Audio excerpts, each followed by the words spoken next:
Hola, ¿qué tal? Yo soy Laura Castro, docente del Departamento de Bioquímica. Ustedes ya me conocen del curso de DREM.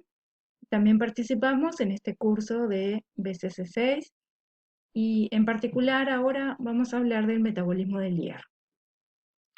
El hierro, como saben, es un metal de transición que va a participar formando parte de grupos prostéticos de nuestras proteínas, oscilando entre los estados de oxidorreducción hierro 3 o férrico y hierro 2 o ferroso.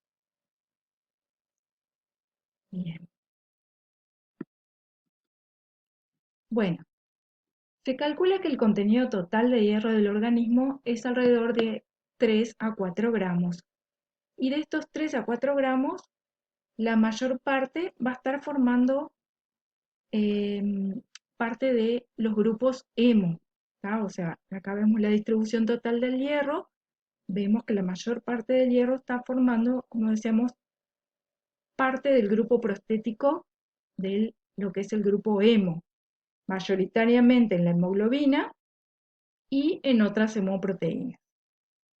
Luego tenemos proteínas que tienen hierro que le llamamos no hemínico, ¿verdad? No forma parte del hemo, que son las proteínas que transportan o almacenan hierro, más o menos un cuarto del contenido total de hierro, y luego en menor cantidad el hierro está formando parte de proteínas que tienen centros ferrosulfurados. Por ejemplo, acá tenemos una estructura de un centro ferrosulfurado del tipo 4 hierro 4 azufre. Aquí entonces el hierro está coordinando en particular con azufres que pueden ser azufres inorgánicos o azufres de las cisteínas. ¿Ah? Bien, en esta tabla tenemos una lista de proteínas, ¿sí?, que contienen hierro, para que vean la importancia de este metal en el organismo, ¿verdad? Por ejemplo, la hemoglobina y la mioglobina son proteínas encargadas del manejo, digamos, del oxígeno, ya sea el transporte del oxígeno o el almacenamiento del oxígeno en el músculo. También tenemos una hemoproteína que participa en la síntesis del hemo, como es la ferroquelatasa. Luego, una cantidad de proteínas que participan en la producción de la energía celular. Algunas son hemoproteínas, por ejemplo, el citocromo C o la citocromoxidasa en la cadena respiratoria, y otras son proteínas que contienen centros ferrosulfurados, como los centros ferrosulfurados de los complejos de la cadena respiratoria, o el centro ferrosulfurado de la conitasa, que es una enzima del ciclo de Krebs o ciclo de los ácidos tricarboxílicos. También es importante la participación del hierro en hemoproteínas que participan en la neurotransmisión, como la monoaminoxidasa, la tirosina hidroxilasa, en la detoxificación de compuestos, por ejemplo, la citocromo P450, que se encuentra en el hígado, ¿verdad? Que la hemos visto en el curso pasado, la importancia que tenía. Bueno, enzimas que participan en la replicación de ácidos nucleicos, en la reparación y en la expresión, ¿tá? Que están acá numeradas. Enzimas que participan en la respuesta inflamatoria, como son las enzimas del metabolismo del ácido araquidónico, la oxidonitricosintasa. Enzimas que participan en el crecimiento celular, como la ribonucleótido reductasa, en la formación de la matriz extracelular, del hueso, ¿tá? Que están nombradas aquí, también en el sensado del oxígeno, como la prolilhidroxilasa, y en el sensado de segundos mensajeros, como es la guanilato ciclasa soluble. ¿Tá? Entonces ven que el hierro es, por lo tanto, va a ser un metal de transición que se convierte en un nutriente esencial porque cumple roles esenciales en estas proteínas, formando parte, como decíamos, de los grupos protéticos de tipo hemo o proteínas noemínicas, por ejemplo, las que tienen los centros ferrosulfurados. ¿Sí? Decíamos, el hierro es un nutriente esencial, necesario para la síntesis de varias proteínas. Y de hecho, la deficiencia de hierro es una de las deficiencias nutricionales más comunes y se va a manifestar inicialmente como una anemia. O sea, el hierro va a faltar de todas estas proteínas que mencionamos, pero como dijimos, mayoritariamente desde el punto de vista cuantitativo va a estar formando parte de la hemoglobina de los glóbulos rojos, entonces uno de los signos y síntomas más precoces van a ser los de la anemia. Y la anemia por carencia de hierro se caracteriza por ser una anemia microcítica e hipocrómica. Si vemos la lámina de la sangre periférica, esta sería de la sangre normal, y esta es la anemia por deficiencia de hierro. Se ven los glóbulos rojos más pequeños y pálidos. Bueno, ¿y de dónde sale el hierro que forman parte de estas proteínas? Bueno, nosotros lo obtenemos, ¿verdad?, de la dieta. La dosis recomendada para los hombres es de 10 miligramos y para las mujeres en edad reproductiva es de 20 miligramos.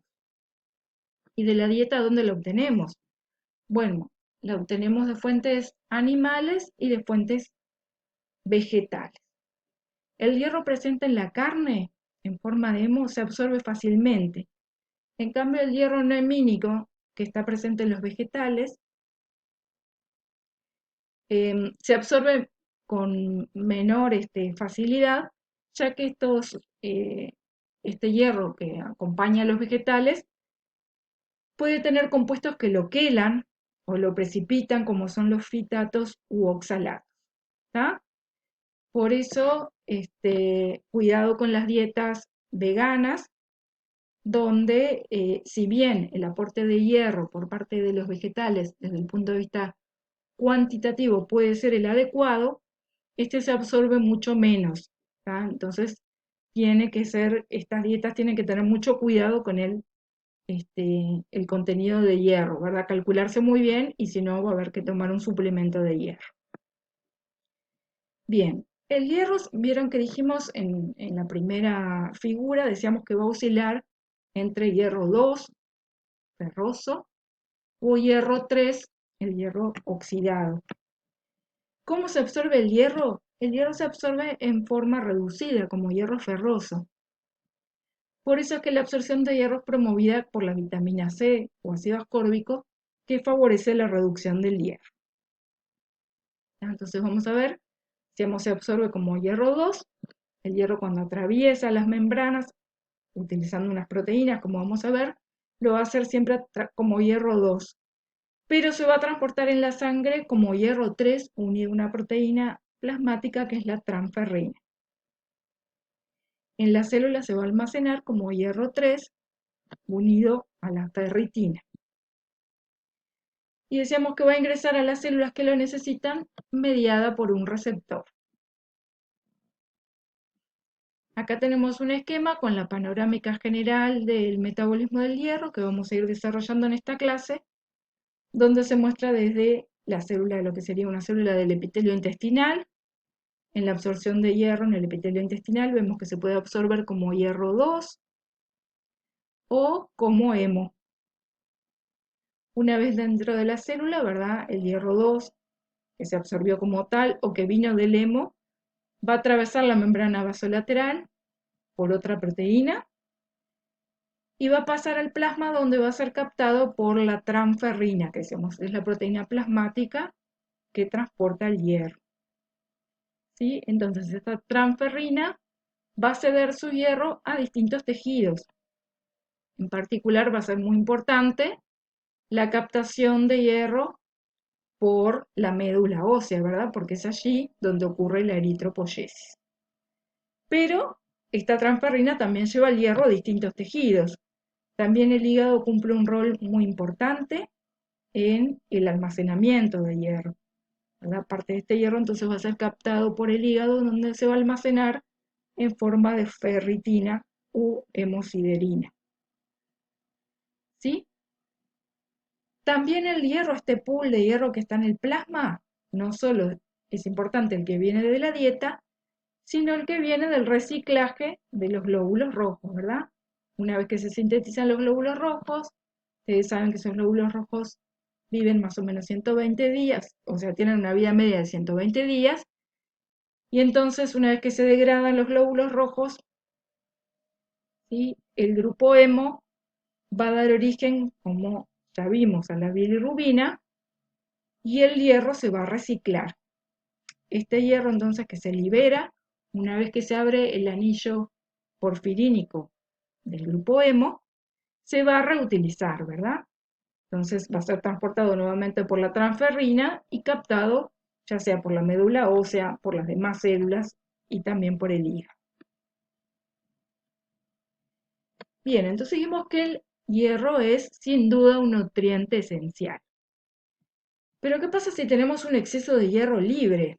Bueno, el hierro pasa de ser un nutriente esencial beneficioso como formando parte de los grupos proteicos de las proteínas y si se encuentra libre, decíamos, pasa a ser tóxico.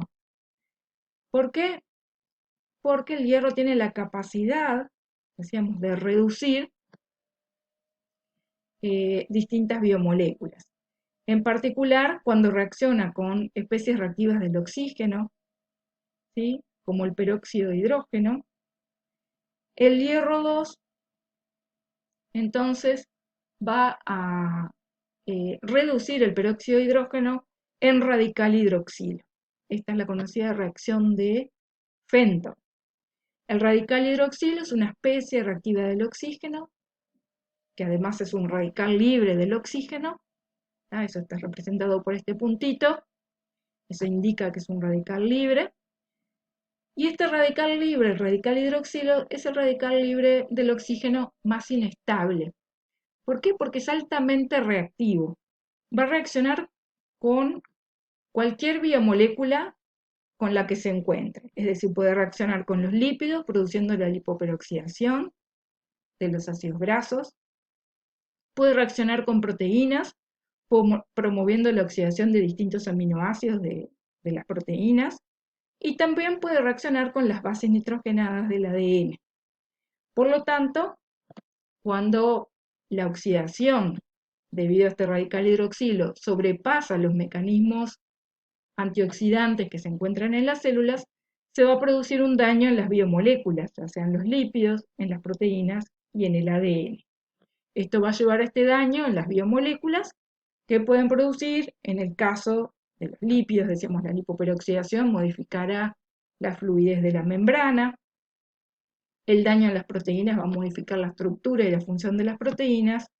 Y en el daño en el ADN, si no es corregido, puede llegar a provocar mutaciones, ¿verdad? Entonces eso va a producir daño celular, desde daño celular o en los organelos hasta la muerte celular. ¿Tá? Por lo tanto, el hierro, perdón,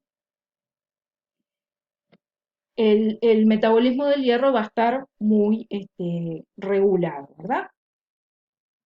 Entonces, comencemos un poquito a ver cómo se absorbe el hierro en el intestino. Decíamos, de ese esquema que vimos general, vamos a ir viendo los distintos puntos. Decíamos, el hierro se absorbe en forma de hierro 2 o como grupo hemo. Entonces decíamos, alimentos que favorezcan la reducción del hierro, como es el ácido ascórbico o vitamina C, va a favorecer la absorción del hierro. Y el grupo hemo también se va a absorber.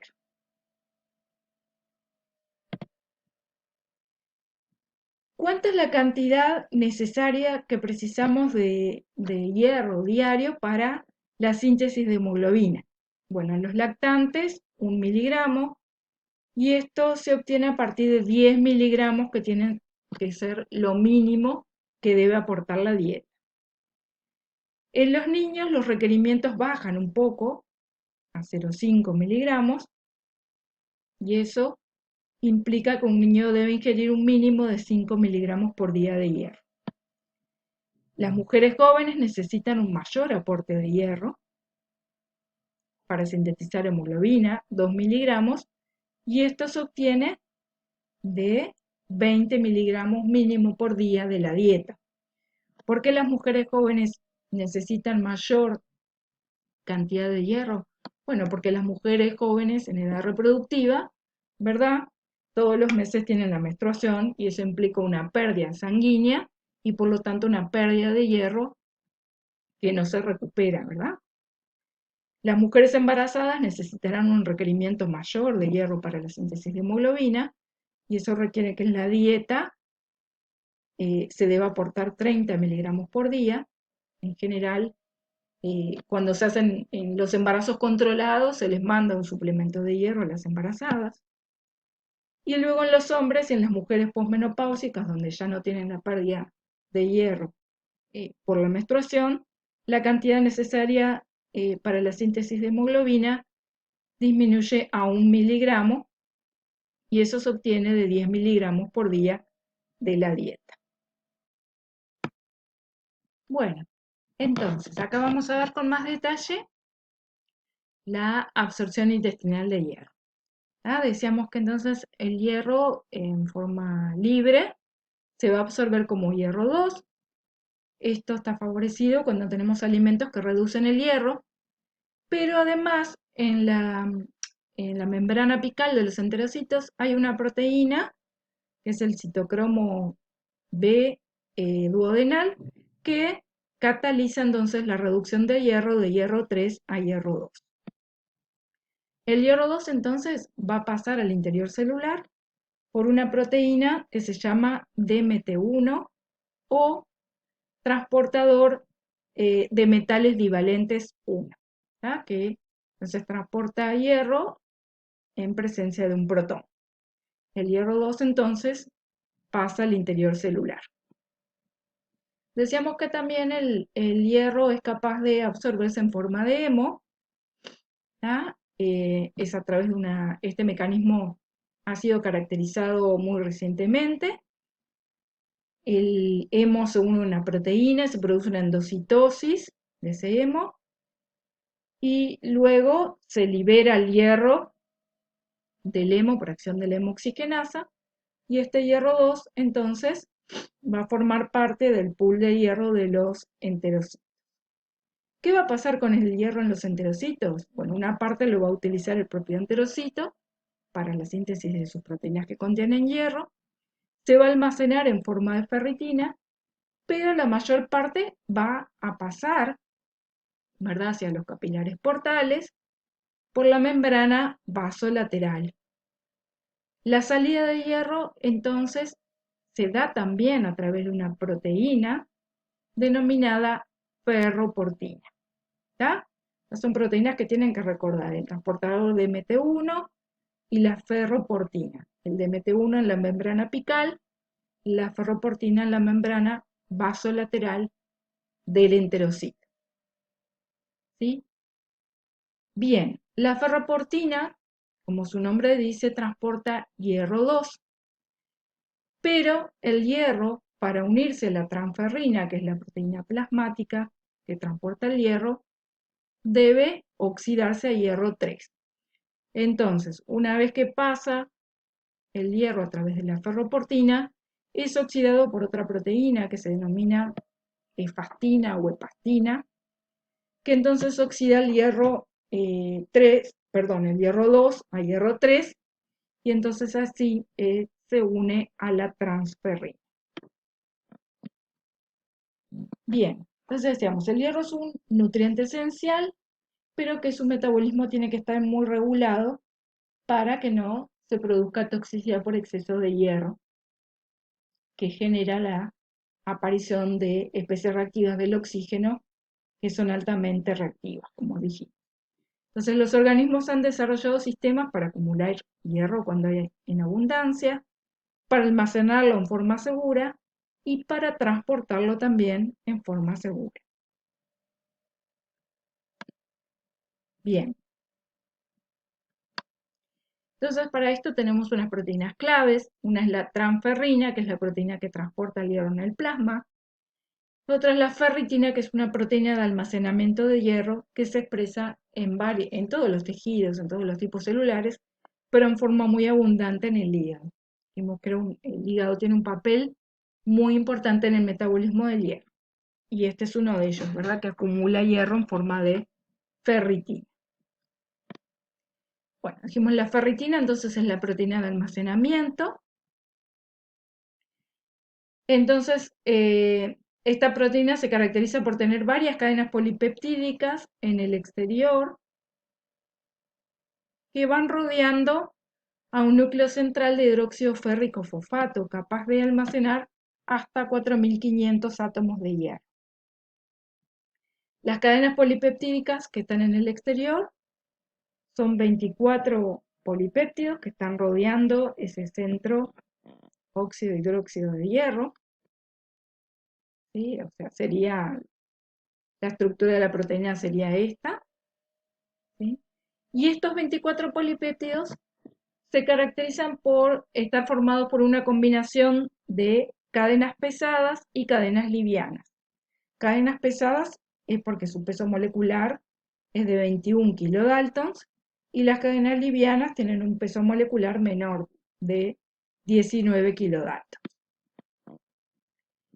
La expresión de la ferritina en cuanto al número y variedad de cadenas livianas y pesadas varía en los diferentes tejidos. Por ejemplo, en el músculo, en el timo y en los glóbulos rojos predomina la ferritina mayoritariamente con cadenas pesadas. En el hígado predomina la ferritina mayoritariamente con cadenas livianas y en el suero, si bien es una proteína que predomina a nivel intracelular, ¿sí? Vemos que en el suero se encuentra también ferritina circulante y esta ferritina tiene predominantemente cadenas pesadas, perdón, cadenas livianas. Bueno, decíamos en el plasma entonces tenemos una forma de ferritina donde predominan, esa ferritina contiene únicamente cadenas livianas. Y la importancia de la ferritina en el plasma es que traduce cómo están los niveles intracelulares de hierro. O sea, se utiliza la medida de la ferritina plasmática para ver cómo están las reservas de hierro en el organismo.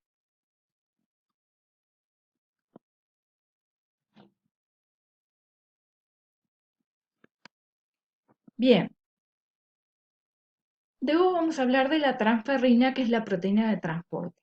La transferrina es una glicoproteína sintetizada por el hígado, ¿verdad? Es una proteína plasmática sintetizada por el hígado, que es muy similar en su estructura a la lactoferrina que se encuentra en la leche materna. Es una proteína que tiene una vida media relativamente corta, de 8 días, y como ven acá en esta representación de la proteína, tiene dos centros fijadores de hierro. Tiene mayor afinidad por el hierro férrico que por el ferroso, por eso decíamos que en el plasma está transportando fundamentalmente hierro férrico o hierro 3, con una constante de asociación muy elevada, entre 10 a la 19 y 10 a la 31 por molar a la menos 1. Sin embargo, en el plasma no toda la transferrina está saturada, es decir, que tiene los dos sitios de unión al hierro, sino que aproximadamente un tercio. ¿Tá? La forma que se une, o sea, para cómo va a entrar el hierro que está en la transferrina a las células, va a ser a través de un receptor que se encuentra en las membranas celulares, que une a la transferrina y va a unir a la transferrina que está saturada. O sea, solamente se va a unir la transferrina a su receptor cuando tiene los dos sitios de unión de hierro ocupados. Entonces acá vemos un esquema de lo que sería la membrana plasmática de una célula. Bueno, entonces tenemos la membrana plasmática. Como ven acá en verde se expresa el receptor, se representa, perdón, el receptor de la transferrina. Acá en amarillito serían las transferrinas que tienen unida las dos átomos de hierro férrico, ¿verdad? Entonces, el receptor de transferrina capta a la transferrina, decíamos, cuando está saturada, Y en determinados sectores de la membrana plasmática se producen estas llamadas fositas o cavidades que están cubiertas hacia el sector intracelular por una proteína que es la clatrina, ¿verdad? Una proteína del citoesqueleto que se denomina clatrina. Cerca del receptor de la transferrina se encuentra también esta proteína que ya la vimos en los enterocitos, que es el DMT1, o sea, el transportador de metales divalente 1. Entonces se va a producir la endocitosis de la transferrina mediada por receptor. Se produce entonces una vesícula de endocitosis que, como ven, tiene al receptor de la transferrina, unido a la transferrina que está hacia el lado luminal de la vesícula, y al DMT1, al transportador de metales divalentes DMT1. Esta vesícula entonces se va a acidificar, ¿sí? Y esto va a favorecer entonces que se libere el hierro de la transferrina. Una vez que se libera el hierro, este hierro entonces sale de la vesícula a través del DMT1, del transportador de metales divalentes 1, como vimos en los enterocitos. ¿Sí? Sale el hierro entonces hacia el citoplasma de las células, ¿verdad? Bien. La vesícula entonces se recicla hacia la membrana plasmática, vuelve el receptor de transferrina a la membrana plasmática y la transferrina que perdió su hierro también va a volver a reutilizarse, reciclarse. Bien, ¿qué pasa con el hierro dentro de las células? Bueno, el hierro se va a utilizar para la síntesis de hemoproteínas, para la síntesis de proteínas que tienen centro ferrosulfurado, y parte se almacenará, ¿verdad?, en forma de ferritina o hemosiderina, que es una forma parcialmente degradada de la ferritina en los lisosomas. Como ven acá pusimos que el receptor de transferrina tipo 1 es el que se expresa en todas las células del organismo. Existe también otro receptor de transferrina, que es el receptor de transferrina tipo 2, que se expresa en determinadas células, como son en los hepatocitos, en las criptas duodenales y en las células eritroides en forma exclusiva. Bien, acá tenemos los valores de referencia de los glóbulos rojos, hemoglobina, hematocrito, y luego índices que se utilizan a partir de estos valores, como es el volumen corpuscular medio, la concentración de hemoglobina corpuscular medio, ¿sí? La sideremia, que es la cantidad de hierro en la sangre, la transferrina, el índice de saturación de la transferrina y la ferritina. Todo esto se mide en la sangre y en el plasma. Entonces, ¿cómo se manifiesta una anemia por déficit de hierro? Bueno, esta va a tener una disminución del hematocrito, una disminución de la hemoglobina, una disminución del volumen corpuscular medio, una disminución de la sideremia, la transferrina, la saturación de la transferrina va a estar también disminuida, va a haber un aumento compensatorio de la transferrina circulante, ¿verdad? El hígado va a sintetizar más transferrina para tratar de tener transferrina capaz de captar hierro, y va a haber una disminución de la ferritina circulante, que decíamos que se utilizaba como marcador para medir los depósitos de hierro. O sea, si encontramos todo esto, esto es característico de una anemia que es la lámina hipocrómica microcítica y es la anemia típica por déficit de hierro. ¿Está? ¿Qué pasa cuando hay un exceso de hierro, un acúmulo de hierro? Y esto se ve, es mucho menos frecuente y se ve en algunos casos en que hay enfermedades que son hereditarias, donde hay mutaciones en algunas proteínas que tienen que ver con el metabolismo del hierro. Se produce lo que se llama una hemocromatosis, donde hay un aumento en los depósitos de hierro. Entonces acá va a haber un aumento en la saturación de la transferrina, un aumento en la cantidad de ferritina circulante, y acá vamos a tener, a diferencia de la anemia, vamos a tener glóbulos grandes, lo que se llama una macrocitosis. Bien, ¿cómo se regula la cantidad de hierro que una célula necesita? Es decir, ¿existen sensores intracelulares de hierro? Bueno, y la respuesta es que sí. Esos sensores intracelulares de hierro son las denominadas IRP, proteínas de respuesta al hierro, ¿verdad? La sigla viene del inglés Iron Responsive Protein.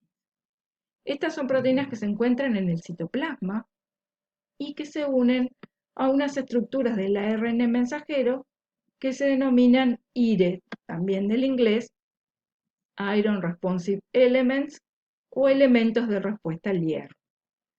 Y fíjense que son estructuras, decíamos, que se encuentran en el ARN mensajero, en sectores no traducidos del ARN mensajero, o sea que no codifican a la proteína, y que se caracterizan por tener esta estructura en bucle, esta estructura secundaria en el ARN mensajero, que como ven es una estructura que no es frecuente, ¿verdad? No son regiones que codifiquen a la proteína. ¿Está? Bien, existen en los vertebrados dos proteínas de respuesta al hierro que han sido identificadas desde la década del 90 para adelante, hasta el año 2000, se identificaron dos proteínas que se denominaron a la primera que se encontró IRP1 y a la segunda IRP2, o sea, proteína de respuesta al hierro 1 y proteína de respuesta al hierro 2.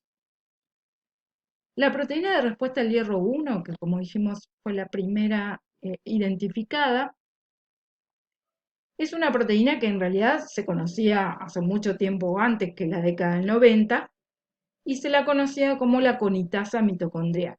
Si ustedes recuerdan, y además lo mencionamos eh, cuando dijimos que había proteínas que contienen centros ferrosulfurados en el ciclo de Krebs, una de ellas es la conitasa, que es una enzima que cataliza la isomerización del citrato al isocitrato. Bueno, por muchos años se sabía que existe una isoforma en el citoplasma, que es la conitasa citosólica, que es codificada por un gen distinto al de la conitasa mitocondrial. Y lo que se observó en la década de los 90 es que esta proteína podía oscilar entre dos formas. Una forma en que tiene un centro ferrosulfurado y actúa entonces como aconitasa, catalizando la isomerización de citrato a isocitrato, y esto ocurre cuando hay altas concentraciones de hierro a nivel intracelular. Pero esta enzima también se encuentra en otra forma, que es como proteína de respuesta al hierro, cuando las concentraciones intracelulares de hierro son muy bajas.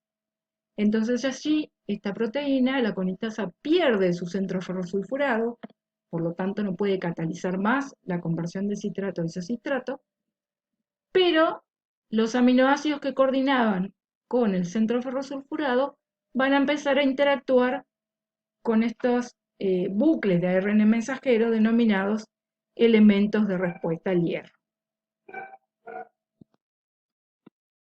Bien, entonces, esos elementos de respuesta al hierro, decíamos, se van a encontrar en regiones no codificantes de los ARN mensajeros.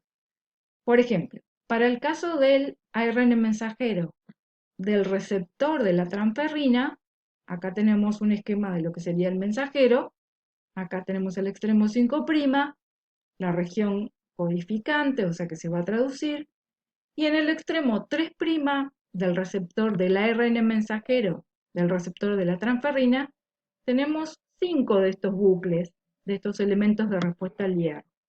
¿Está? Entonces, cuando los niveles de hierro en la célula bajan, la proteína de respuesta al hierro 1 se va a unir a estos elementos de respuesta al hierro y este ARN mensajero va a resultar estabilizado, es decir, se va a impedir de esa manera que sea degradado por ARN-asas. Esto va a aumentar la vida media de este ARN mensajero y por lo tanto va a aumentar la traducción del receptor de transferrina cuando los niveles de hierro son bajos.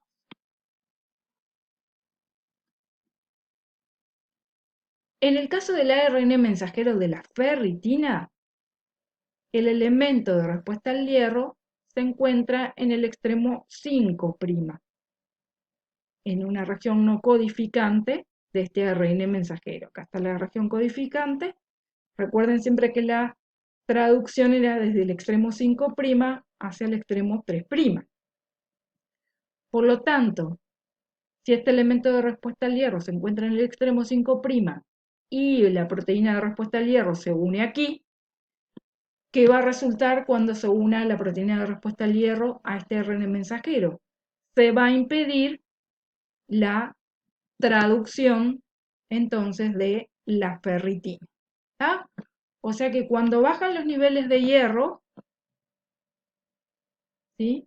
Como tenemos en este esquema, bajan los niveles de hierro, la IRP1 que estaba como aconitasa pierde su hierro, su centro ferrosulfurado, y se transforma en proteína de respuesta al hierro 1. Entonces, en el caso del ARN mensajero del receptor de la transferrina, se va a unir a esos elementos de respuesta al hierro que decíamos estaban en el extremo 3', y esto va a llevar a una estabilización del mensajero y por lo tanto va a aumentar la traducción del receptor de transferrina. ¿Por qué? Porque la célula tiene menos hierro y queremos que entre más hierro al interior celular. Por otro lado, al mismo tiempo, la unión de la IRP1 a los elementos de respuesta al hierro que se encuentran en el extremo 5' de la ferritina va a hacer que este ARN mensajero no pueda ser traducido y por lo tanto los niveles de expresión de la ferritina van a disminuir. ¿Por qué? Porque nosotros queremos que entre hierro a la célula porque tiene menos hierro y que ese hierro no se almacene, sino que se utilice para sintetizar proteínas que tienen hierro como parte de su grupo prostético. Y eso es lo que está representado también en este esquema, ¿verdad? La IRP entonces puede estar en su forma inactiva cuando hay un exceso de hierro o activa cuando hay una ferropenia o deficiencia de hierro. Entonces, la IRP, cuando se activa, se va a unir a los ARN mensajeros, a estos elementos de respuesta al hierro que están en distintos ARN mensajeros. Decíamos, cuando está en el extremo 3', entonces el ARN mensajero se va a estabilizar y si esto es el ARN mensajero del receptor de transferrina, se va a sintetizar más transferrina, más receptor de transferrina. Cuando el elemento de respuesta al hierro está en el extremo 5', como en el caso de la transferrina, la unión de la IRP1 va a impedir la traducción de este ARN mensajero y por lo tanto se va a sintetizar menos ferritina.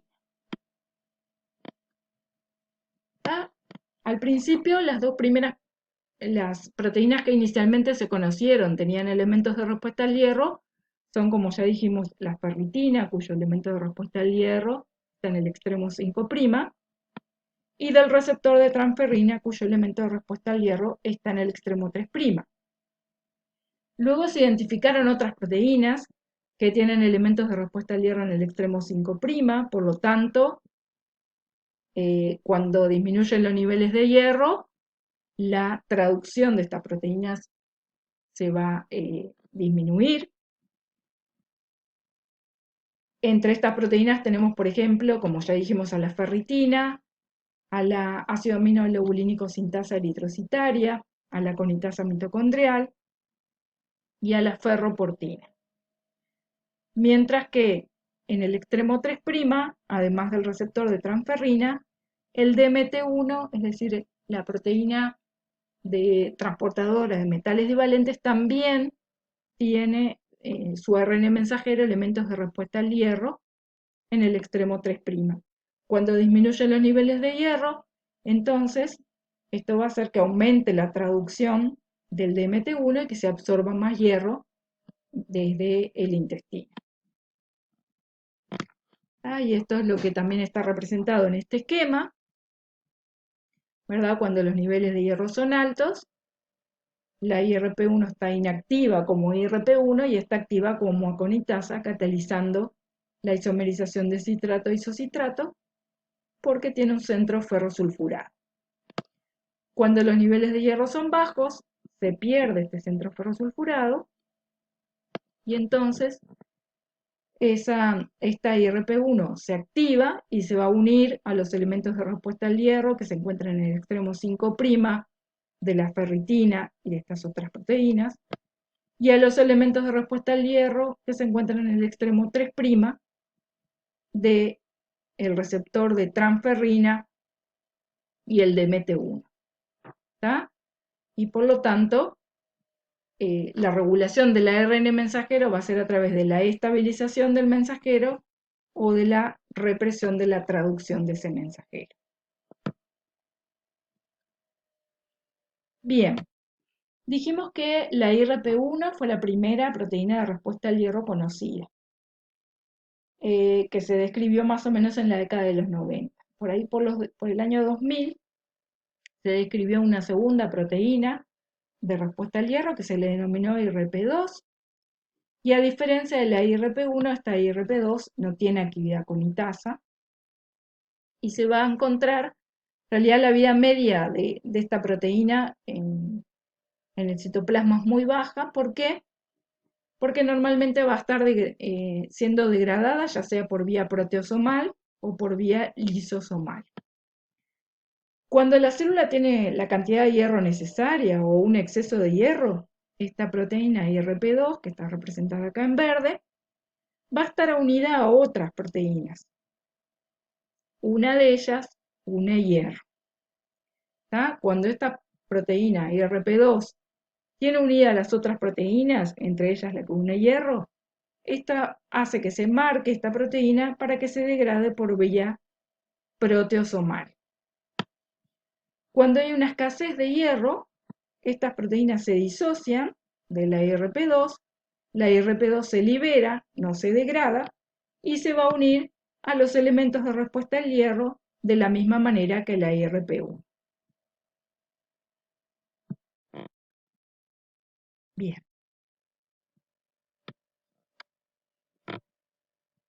Entonces, cuando se hacen knockouts de animales de experimentación, de ratones, para la IRP1 solamente se ve que el animal es viable porque sobreexpresa la IRP2. Y lo mismo ocurre cuando se hacen animales knockouts para la IRP2. El animal es viable porque sobreexpresa la IRP1. Por eso hacemos un doble knockout, ese animal no es viable. Por lo tanto, la presencia de estas proteínas es indispensable para la sobrevida del animal debido a la importancia que tienen en la regulación de la cantidad de hierro intracelular. Entonces, cuando los niveles intracelulares de hierro son altos, la IRP1 va a estar activa y la IRP2 también, de modo que se pueden unir a los elementos de respuesta al hierro que ya vimos que van a estar en el extremo 5' de algunos mensajeros o en el extremo 3' de otros mensajeros. Esto va a resultar en la estabilidad y el aumento en la traducción de estos RNA mensajeros o en la inhibición de la traducción cuando los elementos de respuesta al hierro están en el extremo 5'. Cuando aumenta la cantidad de hierro a nivel intracelular, entonces la IRP1 se transforma en aconitasa, pierde su capacidad de IRP1, mientras que la IRP2 se va a degradar. ¿tá? Se le van a unir estas proteínas que la van a marcar para que se degrade por vía proteosomal. ¿Ya? Entonces, de esta manera se va a traducir eficientemente la ferritina y se va a degradar rápidamente el ARN mensajero del receptor de transferrina. Bien, entonces de esa manera se regula la cantidad de hierro intracelular. Pero ¿cómo se regula la cantidad de hierro a nivel sistémico? ¿Existen otros reguladores del metabolismo del hierro? Entonces, esto por muchos años ha sido como medio misterioso y de debate cuáles serían las proteínas esenciales para la regulación del hierro a nivel, sistémico. Entonces, por ejemplo, se plantearon que el HFE, que es una proteína que interacciona con el receptor de transferrina en las criptas intestinales y en los macrófagos, podría ser una proteína esencial. La hepsidina, que inicialmente eh, fue postulada como una proteína que tenía acción bacteriostática, que es de síntesis hepática, podría tener un rol esencial también en el metabolismo del hierro sistémico. La efastina o hepastina, que es la ferroxidasa que se expresa en la membrana vasolateral de los enterocitos también, así como el citocromo B duodenal que funciona como reductasa del hierro para la absorción del hierro. ¿Y por qué se postularon todas estas distintas proteínas? Bueno, porque em, se fueron descubriendo en qué gen codificaba estas proteínas. Se encontraron enfermedades humanas donde había mutaciones en esos genes y se generaron modelos animales, knockouts para esos genes, que con lo cual eran knockouts, digamos, no para los genes, sino se deleteaban los genes, se hacían knockouts para esas proteínas. Y de esa manera se llegó a identificar cuál era la proteína que realmente gobernaba la biodisponibilidad sistémica del hierro. ¿Y por qué se postularon todas estas? Porque, por ejemplo, cuando hay mutaciones en el gen de la hepsidina, en el humano se manifiestan como hemocromatosis juveniles, ¿sí? Que se caracterizan por tener un fenotipo de sobrecarga de hierro, ¿sí? A nivel del hígado, del corazón, ¿verdad? La hemocromatosis se caracteriza por tener una sobrecarga de hierro en el hígado, que lleva a una cirrosis hepática e inclusive al cáncer hepático, en el músculo cardíaco. Estos pacientes en general tienen insuficiencia cardíaca. También se hicieron, se ve también una hemocromatosis cuando hay mutaciones en el gen del receptor de transferrina tipo 2, que es el que dijimos que se expresaba en determinadas células, como en los hepatocitos y en las criptas intestinales. También hay una enfermedad humana que se caracteriza por también tener hemocromatosis. Bueno, y luego otras proteínas como las que nombramos, la HFE o el citocromo B duodenal, todos ellos tienen manifestaciones clínicas distintas. Bien, entonces, si nosotros pensamos, ¿cómo se regula la cantidad de hierro del organismo? Bueno, la cantidad de hierro que se pierde no la podemos regular, ¿verdad? Porque el hierro que se pierde ya sea por descamación del epitelio intestinal y en las mujeres, ¿verdad? En edad reproductiva se le suma el sangrado menstrual. Entonces, ¿qué es lo que se puede regular? Pensemos, ¿se podrá regular la absorción intestinal del hierro? Y bueno, la respuesta es sí. Y en los últimos años se ha estudiado cada vez más el rol que tiene la hepsidina. ¿Quién es la hepsidina? Bueno, la hepsidina en realidad es una proteína pequeña de 25 aminoácidos que es sintetizada por los hepatocitos y que actúa como una verdadera hormona peptídica, ¿verdad? Sintetizada por los hepatocitos, va a circular en el plasma y va a actuar en células diana o blanco. Entonces, se le decía, en los últimos años se descubrió la importancia de esta proteína y para ejemplificar acá les pongo un experimento sacado de este trabajo en donde en ratones se les inyecta una dosis de hepcidina y se mide la cantidad plasmática de hierro a lo largo del tiempo. Vemos que luego de la inyección de una dosis de hepcidina, la cantidad de hierro en el plasma baja muy significativamente, ¿verdad? Partimos de acá de 35 micromolar y llegamos a menos de 10 micromolar. Y esta bajada de hierro en el plasma se mantiene por varias horas, hasta 48 horas prácticamente los niveles de hierro en el plasma se mantienen bajos. Luego que la hepcidina se va a degradar, los niveles de hierro vuelven a subir. ¿Está? Entonces se vio que la cantidad de hepcidina estaba marcando la cantidad de hierro que había en el plasma. Bien, ¿y cuáles son los órganos blancos de la hepcidina? Bueno, los órganos blancos son básicamente los enterocitos y los macrófagos.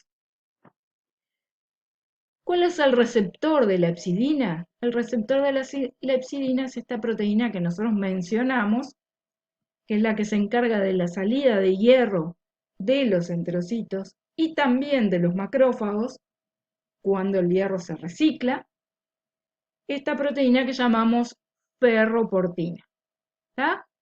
O sea que la hepcidina se une a la ferroportina, que actúa como un verdadero receptor, o sea, no solo es una proteína transportadora de hierro, sino también es un receptor de la hepcidina, y se va a desencadenar una cascada citosólica, ¿sí?, que hace que la ferroportina se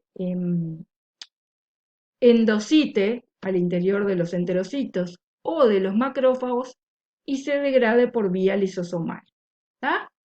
O sea, cuando hay un aumento en la secreción de hepcidina a nivel hepática, este aumento en la hepcidina va a hacer que se degrade la ferroportina en los enterocitos y en los macrófagos y por lo tanto salga menos cantidad de hierro hacia la sangre. Este es otro esquema sacado de otra revista, les dejo todas las referencias allí.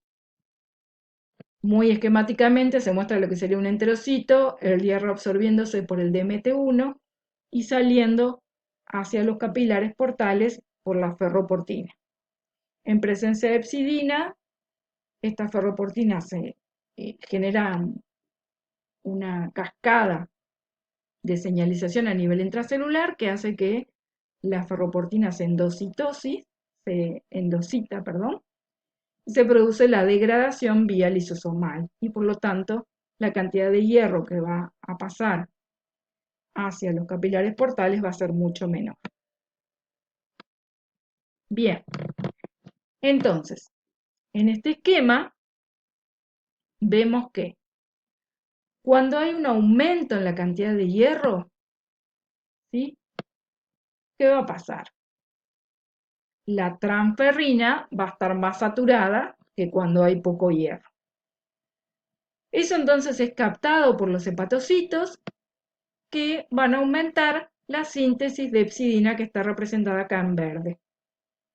La hepcidina entonces va a circular en el plasma, decíamos como si fuera una hormona peptídica, es una hormona peptídica, y se va a unir a sus receptores que son la ferroportina en la célula del epitelio duodenal o en los macrófagos. Y por lo tanto, la ferroportina se va a degradar a nivel intracelular, de modo que pase menos hierro hacia la sangre. ¿Está? Cuando hay una deficiencia de hierro, la cantidad de transferrina, la saturación, mejor dicho, de la transferrina va a disminuir. Esto es sensado por los hepatocitos, que lo que va a hacer el hepatocito es disminuir la síntesis de hepcidina. Entonces, al disminuir la síntesis de hepcidina, voy a tener menos hepcidina circulante, y entonces todo el hierro que ingrese a los enterocitos, ya sea por el DMT1 o por el hemo, pase hacia la sangre a través de la ferroportina. De la misma manera que el hierro que proviene de la degradación de los glóbulos rojos pase hacia la sangre por la ferroportina presente en los macrófagos. ¿Está? Entonces, por lo tanto, vemos la importancia que tiene el hígado como órgano regulador en la cantidad de hierro sistémico, porque produce esta hormona peptídica que dijimos que es la epsidina. ¿Cuáles son entonces los estímulos que inducen la síntesis de epsidina? Bueno, el aumento de hierro y la inflamación. ¿Cuáles son los estímulos que inhiben la síntesis de epsidina? El aumento de la eritropoyesis y la hipoxia, ¿verdad? Cuando nosotros queremos aumentar la síntesis de glóbulos rojos, ¿verdad? Entonces vamos a necesitar más cantidad de hierro disponible y por lo tanto en el hígado se va a inhibir la síntesis de epsidina. Hormonas como la testosterona y los estrógenos también inhiben la síntesis de la epsidina, así como los factores de crecimiento, ¿verdad? En el momento del crecimiento uno necesita mayor disponibilidad, el crecimiento tisular, uno necesita mayor disponibilidad de hierro y por lo tanto el hígado va a responder disminuyendo la cantidad de epsidina. ¿Por qué? Porque como ya vimos, la epsidina tiene como órganos blancos básicamente los macrófagos y las células epiteliales del duodeno, que es allí donde se expresa la ferroportina, que sería el receptor, no solo el canal de hierro, sino también el receptor de la epsidina. Bien.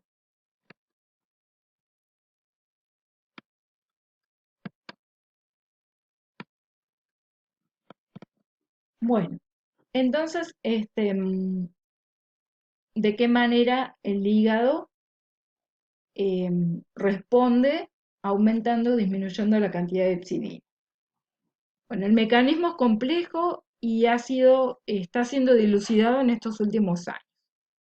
Por un lado, se plantea que el hígado puede sensar la saturación de la transferrina debido a la presencia de receptores especiales para la transferrina, como es el receptor de transferrina tipo 2.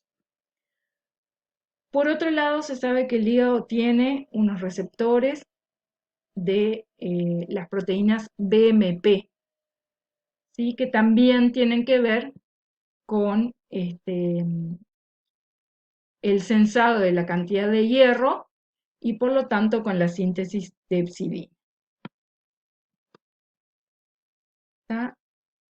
En realidad, en los últimos años se vio que las células endoteliales de los sinusoides hepáticos son los que sintetizan, que sensan la cantidad de hierro y sintetizan esta proteína BMP, que es reconocida por receptores que se encuentran en los hepatocitos, los receptores de estas proteínas BMP, y entonces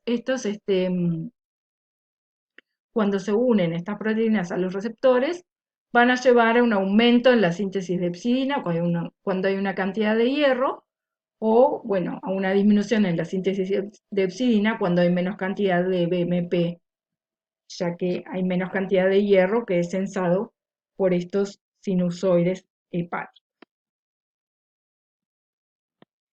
Y luego hablamos de la inflamación.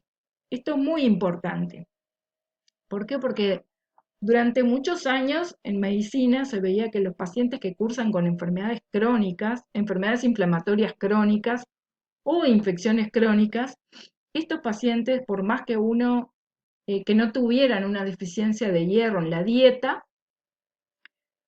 se sabe desde hace mucho tiempo que generan una anemia microcítica hipocrómica, como si fuera la anemia de la deficiencia de hierro. Y esto recién se elucidó hace poco tiempo cuando se vio que los hepatocitos tienen receptores para la interleuquina 6 y es a través de la interleuquina 6 que aumenta durante la inflamación en las enfermedades inflamatorias crónicas que se produce una cascada de señalización que lleva al hepatocito a un aumento en la síntesis de epsidina. ¿Ah? Entonces, durante la inflamación la eritropoyesis y el metabolismo del hierro va a estar afectada. ¿Por qué? Porque por un lado, distintas interleuquinas inflamatorias van a actuar directamente sobre la médula ósea y sobre el riñón para disminuir la cantidad de eritropoyetina y sobre la médula ósea para inhibirla y por lo tanto disminuir la síntesis de glóbulos rojos. Y por otro lado, sobre los hepatocitos, la inflamación, la presencia de interleuquina 6 va a hacer que aumente la síntesis de hepcidina y por lo tanto disminuya la absorción de hierro que viene de los macrófagos o de la dieta. ¿Está? Bien. Entonces, terminamos esta clase con este esquema que he sacado de esta revisión. Vieron que en las diapositivas, en todas les puse las referencias que ustedes las pueden buscar. Muchas de ellas son artículos de revisión, como este, que se los recomiendo, que está muy lindo y tiene estas figuras muy integradoras. Donde acá vemos, entonces, resumiendo, ¿verdad?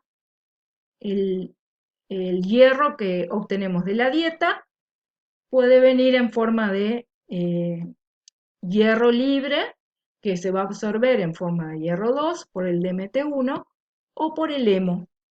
Recuerden que la biodisponibilidad del hierro de los alimentos de origen animal es mucho mayor que la de origen vegetal. Este hierro entonces va a abandonar la membrana vasolateral de los enterocitos por vía de una proteína que es la ferroportina. ¿Sí? Y va a circular en el plasma unida a una proteína plasmática producida por el hígado, que es la transferrina.